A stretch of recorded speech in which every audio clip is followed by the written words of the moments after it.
DPH 92 est d'accompagner les personnes en difficulté, les personnes qui ont eu un parcours d'errance pour pouvoir passer par le DPH, c'est les accompagner en lien avec les référents sociaux, en lien avec tous les secteurs en emploi, insertion, formation du territoire, pour progressivement les préparer à pouvoir travailler plus d'heures en structure d'insertion ou même en structure ordinaire éventuellement. C'est là aussi consiste surtout à leur redonner une activité et reprendre un rythme de travail.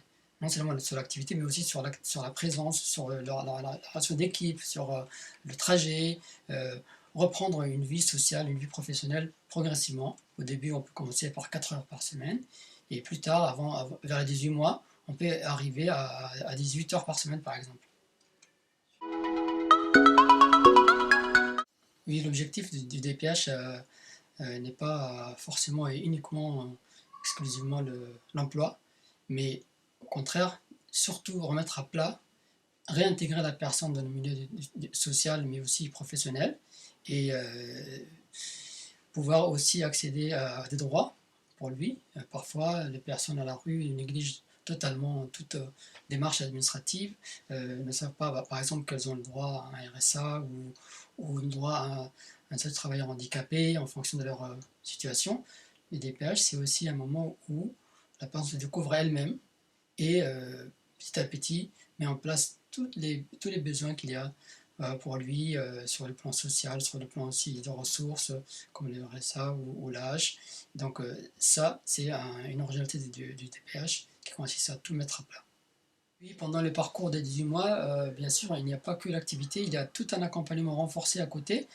Dans cet accompagnement renforcé, il y a aussi bien, quand c'est nécessaire, des cours de français qui sont proposés soit par des bénévoles de notre association Espace, soit par d'autres structures publiques, soit encore des cours ponctuels, comme un CACES par exemple pour ceux qui ont un projet du cariste, ça peut être un sauveteur secours du travail pour ceux qui veulent s'orienter vers le secourisme ou l'action d'aide. Il y a aussi des petites formations de CQP, APS pour ceux qui veulent s'orienter vers le milieu du travail d'agents de sécurité.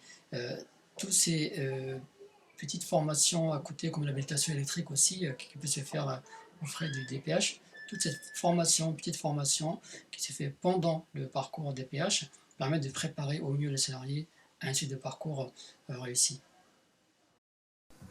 Je suis bénéficiaire de DPH et je suis accompagné du maquis et des bénévoles. Et je suis entouré. Maquis est celui qui a eu du boulot pour moi. Et tout ça, il m'accompagne quand j'en ai besoin. En tout cas, il est toujours là pour moi, sincèrement. Vraiment, c'est quelqu'un, vraiment, il est toujours là quand j'ai besoin de lui, en fait.